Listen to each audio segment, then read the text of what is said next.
Original post, April 27, 2024. Throwaway account but needs some clarity as I am massively upset. I, 52 female, have been married to my husband for 24 years, together for 30 years. It hasn't always been roses, but we had a lot of fun. Yesterday we were having a Friday evening drink to relax, and our son 17, asked for help with his gaming PC. I'm the tech, so I tried to give advice. My husband got mad and stormed off saying that his relaxed time was ruined. I thought he was being childish and pretty much ignored him.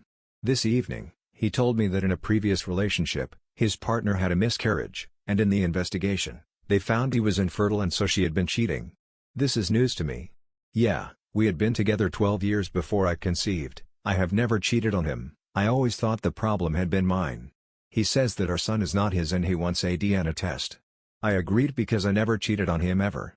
I said our marriage was over because of this, said he knew I would react this way and I am a lying asshole. My heart is broken. Am I the asshole? Edit. Thank you so much for answering, for your support and advice. I have read them and will try and respond to as many as I can. But as a quick note, his ex is a lovely woman and we are friends on Facebook. I'll message her in the morning. The dementia angle being suggested is a good one and deserves investigating. Yes, parental uncertainty is something that women don't appreciate, but he should have said before. I would have understood if he had raised it earlier because it did take a while to get pregnant. He had told me about the miscarriage with his ex, which is why I thought our fertility issues were mine. He never told me about getting his fertility checked. I have worked in tech for the past 25 years. My son doesn't have my troubleshooting skills. His parting shot tonight was that he didn't say anything at the time because I needed a father for my kid. I pointed out that in previous heated arguments, I would have thrown that at him and left with my son if there was any doubt he was the father. He was the stay-at-home parent and I didn't leave him in other turbulent times because I didn't want to leave our son. I'll update you. Thank you. Relevant comments. Comment 1. So, his former had a miscarriage and there was an investigation? There aren't investigations into the sperm of the father when the mother miscarries. I'm calling bullcrap on this story. There is either way more to it or, he is up to something. OP, yeah, I'm going to ask his ex in the morning. Comment 2, not the asshole. If he believed he was infertile, why did he try for a kid with you without sharing that for 12 years? Then why did he wait another 17 years after your son was born to verbalize that he thinks it isn't his kid? OP, yeah, for about 5 years I didn't take contraception. We decided to sell up and go traveling when I got pregnant. I thought it was because we had decided our life was going somewhere else. Comment 3, this is truly one of the more bizarre posts I have read on Reddit, and that is saying something. Is this how he usually behaves? Because this screams of unknown context. OP, he can be a little unstable when we are arguing, nothing violent but sometimes I think he is looking for cruel ways to hurt me. I usually forgive him, but this is a step too far. Comment 4, not only that, your son was there and he's got to be going upside down emotionally over this. I'm hoping he didn't hear this. This has got to have him confused and upset if he did, mad at his dad for saying all that. I can't imagine staying after that. I'd hand him the results and tell him it's over for sure. OP, thanks for the support. I have had to tell my son because I can't secretly do a DNA test on a 17-year-old. If he was suspicious, it would have been easier on a baby or a toddler. Comment 5, I think it's something else and he is looking for an out. This way it's your fault for his super logical ask for a paternity test when the child is 17. I suggest you use those tech skills and look into his activities. Maybe hire API. Sounds like a divorce is probably coming and you need to gather evidence for the proceedings. OP, he isn't tech savvy and doesn't have an email. His smartphone uses my account, and he isn't on social media at all. Comment 6, not the asshole. Was he thinking your son is not his all this time? I would do it and then get divorced. Has he been a good father? That is quite a bomb he has been keeping. He probably recently cheated. This happened recently and now he thinks your son is not his. What a loser. OP, they were best friends when my son was little, and my husband was the stay-at-home parent. Obviously, teenagers are different and they don't always get on. I did think my husband would have been a better father sometimes. He could be judgy and cruel. Update 1, May 3, 2024. So this will probably need other updates. The next day I messaged his ex and told her what had happened. She said absolutely none of what he said was true. She lives 5,000 miles away and has nothing to gain from lying to me. She echoed what some have mentioned and that maybe he was having some kind of mental health crisis. We don't live in the first world and there is only one clinic that does paternity tests, so I told him about it. The boy knows and is happy enough to go get a test with his dad, But to my knowledge, he hasn't done this at all. Tempted to buy one off of Amazon and get it shipped, to be honest. Anyway, I can't do the test for him, he has to do that. So with some quiet distance, I decided to see what would happen. I did promise in sickness and in health, so if it is a mental health crisis I should be there. Also, he won't go see a doctor, so that is kind of tough. Last night he blew up again over something trivial while making dinner and was shouting shut up at me. I calmly pointed out that I don't talk to him like that, so off he stomped and locked himself in the guest room and is not talking to me this morning. I really think it is starting to look like a mental health crisis. I'm not sure what to do next other than to try and be calm, try not to let him upset me. Edit. Thank you everybody for all of your comments, support, and advice. I tried to talk to him this evening, tried to be calm, and just ask. Did not get any answers. Suggested therapy or medical evaluation, but he said that it was just me looking to blame him in a circular way. Suggested we both go for therapy, but he wasn't up for that. I just got to keep my wits and get my kid out of here when he graduates. Also, our families don't live near us. We are from the first world but we live in the third. We don't have any family anywhere near, he doesn't work and he doesn't have friends nearby. I have animals to care for in a feral cat colony, I can't walk out, and he has nowhere to go either. My husband has never been violent, but I won't stick around if he ever showed that side. Thanks for all your concern. Love and hugs across the interwebs. Story 2, I kicked my soon-to-be ex-friend out of my house, aka the Kendall Chronicles. Original post, January 27, 2024. As the title says, last week I kicked what I thought was a good friend out of my house because I can no longer handle her antics. Just want to write it here just to de-stress and deal with the grief of losing a friend. Kendall, 25 female, and I met in university in 2016. We study different majors but we're from the same department, so we share many classes together and bonded over our passion for gaming and memes.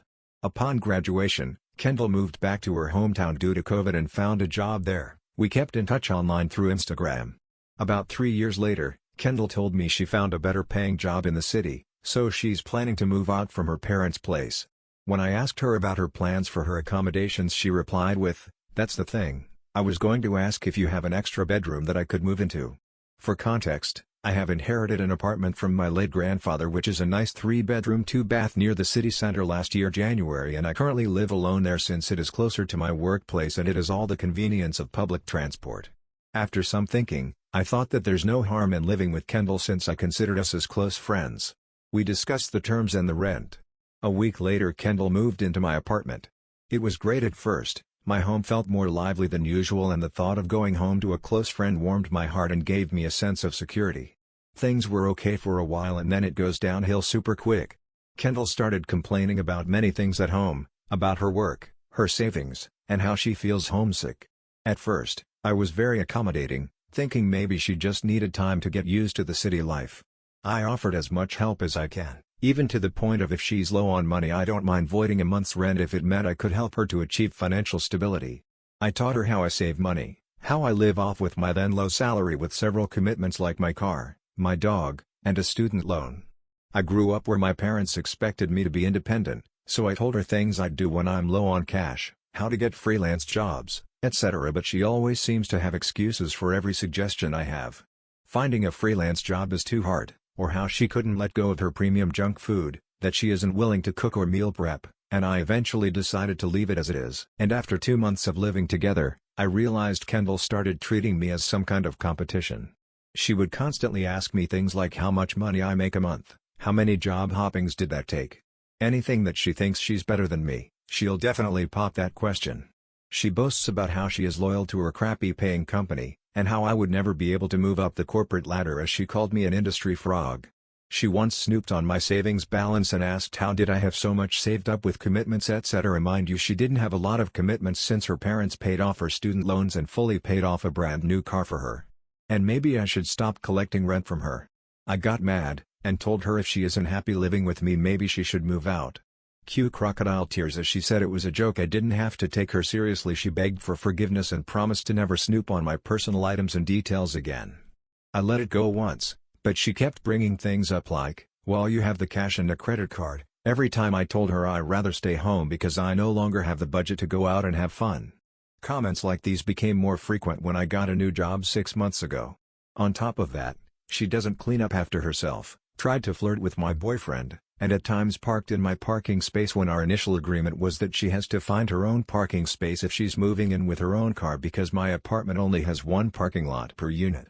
The straw that broke the camel's back was when I caught her kicking my dog in his abdomen when I got home from work. I yelled at her and rushed to check my dog. Luckily he was fine, but I still rushed him to the vet for safety measures. I got home and she sneered that it was just a dog and as a friend I shouldn't treat her like that. I asked why she'd kicked my dog, and she didn't answer me. She shrugged and tried to escape into her room. At this point, it was already about a year since Kendall moved in with me. I lost my cool and told her off, bringing up her problems and how I tried to be nice and accommodating. Then I told her I'm giving her a week to move out and that from then on, I rather we keep our relationship casual, or we don't ever talk at all. Kendall cried and begged me to not kick her out, but soon it turned into her screaming back at me, calling me a bad friend because apparently in her words, I didn't tell her off on how badly she was behaving. There was a lot of back and forth which I don't remember what I said, but I remember eventually calling her an entitled brat. She cried again saying it was uncalled for and stormed off to her room. The next day I was bombarded with texts from other university friends, some calling me selfish, and others sympathizing with me. Apparently, Kendall posted our argument on Facebook and Instagram, painting me to be the bad guy. I was upset at first, but I decided that after Kendall moved out, we would no longer be friends, as well as those who took her side of the story and condemned me. Last week, Kendall left, and I have changed the locks on my apartment. I curled up in bed and cried myself out, probably from the sadness of losing a friend, or maybe I am finally letting out all the frustrations. I am definitely still grieving about the loss of a friend, as I've had many good times with Kendall. For now, I want to focus on myself and hopefully, I eventually get over this. Edit. The whole teasing that I have more money than Kendall got worse when I told her I was given an offer by an MNC as a senior designer, and I disclosed to her the offered salary, as we always did, like I know how much she earns too, which was about 50% more than hers. That was dumb on my part. I now understand why my parents told me to never discuss salaries the moment I started working. Relevant comments. Comment 1. Kendall should eat a whole bag of Richards. You did well looking out for yourself, and your dog. OP. Yay, but it took me a year to see how my friend didn't treat me like one. Comment 2, per your post, I would think that Kendall is a user rather than an actual friend. You will need time to heal. I recommend that you seek short-term psychological counseling to help. And maybe find out how to more effectively set and enforce personal boundaries. OP, I'm planning to look into those as well, if I could afford them. But for the time being, I'll try to find comfort in spending time with Doggo, my boyfriend, and drowning in my hobbies. Comment 3, if I were you, I'd be telling everyone she was hurting your dog. That would probably swing some opinions real quick. OP, I did, but some still called me an asshole for kicking a poor girl who has traveled far from her hometown out in a big city. I got off fine, but why can't she? Comment 4, also, time to step back for just a moment. Your so-called friend had no student loans and a brand new car. She has parents who can help her out. They created this puppy-kicking monster, they can deal with her. You gave her plenty of opportunities to play nice. You don't owe her squat. Hold your head high. You're a wonderful person. OP, I don't understand where her money went. Her wallets are always empty near the end of the month. She once showed me her savings balance, which was 2 digits. She was asking if I could lend her money. Luckily I didn't lend her any, but that's probably why she was angry at me for a week. Comment 5, change your account so all paperwork is clear, and she cannot pretend to be you. Social Security office visits to be sure no new accounts have been opened and your name is mandatory to cleanse the sociopath vibe from your life. OP, oh no worries about that. Where I'm from, to make most accounts would need my fingerprints and my physical ID, which neither have been missing, but thanks for the heads up on that. I've never considered from this angle. Update 1, February 14, 2024, 3 weeks later. Hello everyone, I'm here with some updates about me and my doggo as well as my now ex-friend, Kendall. Let's start off with an update about myself. I've been doing well, and surprisingly, as some of you mentioned previously, I had gotten over the loss of this friendship rather quickly. My boyfriend planned a trip to a pet-friendly beachfront hotel, and I spent a few days with just my boyfriend and my doggo. We played in the seawater, and I watched my dog play in the sand. Overall had a great time, and we even had grilled fish together while watching the sunset. I am also grateful for my friends who stood by my side regarding this issue. They check in on me from time to time and sent me funny content to watch during my free time. Some of them even told me their stories about Kendall and their discontentment with her behavior, which I will list some below. Friend A, Kendall ridiculed Friend A several times because Friend A earned less than Kendall despite that he has worked a year longer than Kendall. Friend B, Kendall trash-talked Friend B's company via Instagram just because Kendall flunked her interview with said company with flying colors. Friend C, Kendall always demanded Friend C to be her personal driver during our college days. If Friend C refused, Kendall would guilt-trip her. Friend D, ruined Friend D's assignment by pranking him. She actually formatted his laptop when the project was due in 2 weeks. When confronted, all Kendall said was oops. There are many more, but these are the more serious ones I've heard from my friends. And now with that out of the way, here is today's main course. After I kicked Kendall out of my house, one of my university friends, let's call her Anne, stood by Kendall's version of events and allowed Kendall to move in with her instead. Anne called me out of the blue this afternoon and her first question to me was, "How on earth did you manage to put up with Kendall for a year? She's driving me crazy." Long story short, whatever Kendall did when she was living with me, she now does it to Anne. Snooping Anne's personal items, leaving dirty laundry around, generally being a prick in the butt. Anne told me she's planning to force Kendall out of her house too. I didn't comment much since Anne were among those who called me a cruel person, but now it has come back to bite her. But wait, that's not all. According to Anne, Kendall lost her job because she tried to ask for a 100% increment and assaulted her supervisor when the increment request was turned down 2 weeks ago. She was immediately escorted out of the office building by security. And she just texted me 20 minutes ago saying she needed a favor from me and that she wants a job at my workplace.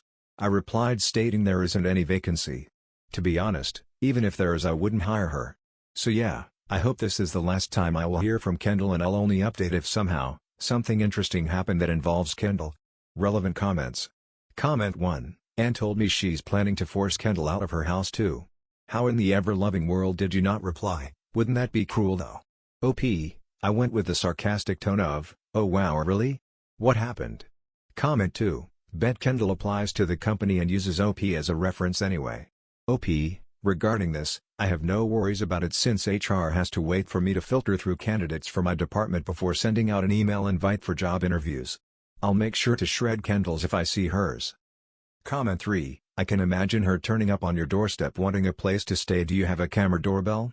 Just in case she will be getting desperate for friends and a place to stay now people are realizing how crazy she is.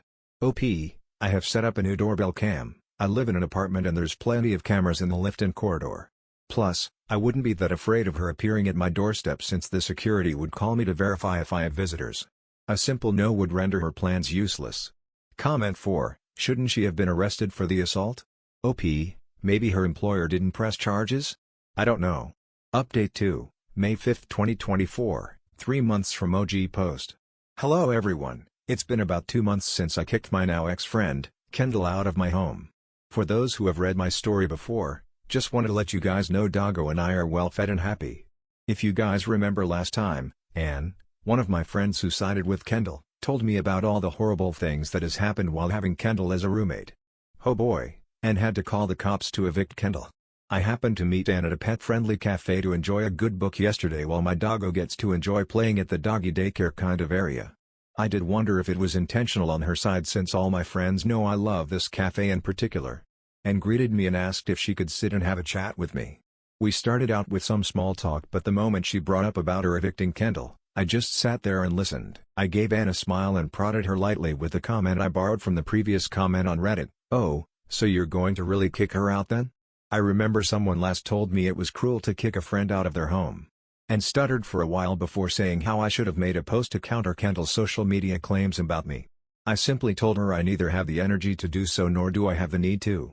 Which in turn, landed us in some brief awkward silence before I asked what she needed from me. Anne told me she wanted someone to vent to about Kendall and didn't know who to turn to. Anne told me she filed a police report against Kendall, for theft and destruction of property, and ultimately Anne needed the assistance of police officers to evict Kendall from her home. She is also in the midst of filing a restraining order as she mentioned Kendall looked completely psycho at that moment.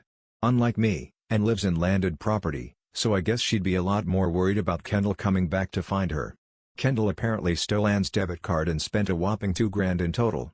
Anne only found out about the missing money when she found her debit card missing from her wallet. She checked the bank statements only to find that $2,000 went to clothes, expensive meals, and clubbing activities. At this point, one might ask, how did Anne know it was Kendall that spent that money? Well, The answer presented itself when Kendall came home screaming at Anne for terminating her debit card. According to Anne, Kendall was shouting every insult in the book while flailing her arms around with Anne's debit card in hand, which Kendall proceeded with slamming the card on the table before storming off into her room. That was the first time Anne felt afraid of another person, much less a friend.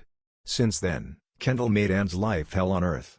Kendall would leech off Anne's groceries, judge her choice of snacks, body shames Anne, etc. Kendall also attempted to seduce Anne's boyfriend. She once kissed Anne's boyfriend, let's call him Jason, on the cheek and giggled before running straight for her room during movie night. In another instance, she groped Jason's manhood right in front of Anne but later claimed that she was drunk and thought what she touched was a couch pillow. The worst thing that Kendall did was throwing herself onto Jason and saying she has a fever, and later guided Jason's hand to feel her breast, in which Anne walked in at the same time Jason's hand was under Kendall's shirt.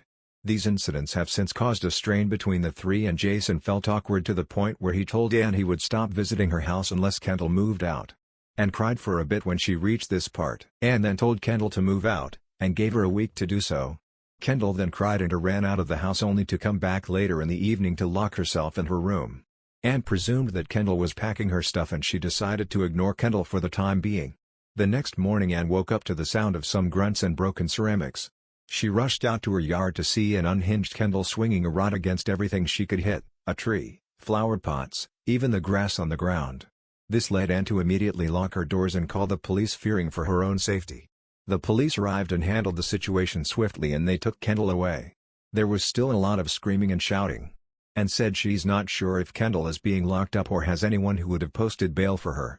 While I guess it was kind of nice sipping tea about Kendall, but at how Anne described Kendall's behaving, I wonder if she'd actually needed professional help. I can't help but feel sad for her condition despite the fact that we have gone no contact for 2 months. Relevant comments. Comment 1, and why is this still your problem? And made her choice, why do you still talk to her? She is not a good friend, she is like Kendall, a two-faced snake. OP, I went no contact since Anne's last call 2 months ago, but I believe she went to my favorite cafe spot to try to bump into me, and well, I have a hard time turning others down, so I decided to serve myself some Kendall tea, I guess. After this, I would probably not want to hear anything about Kendall, Anne, or anybody who decided to take in Kendall.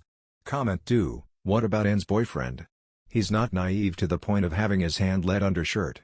OP, Anne only told me about the things Kendall did to Jason. Maybe she did mention his reaction, but I just don't remember the entire thing she told me.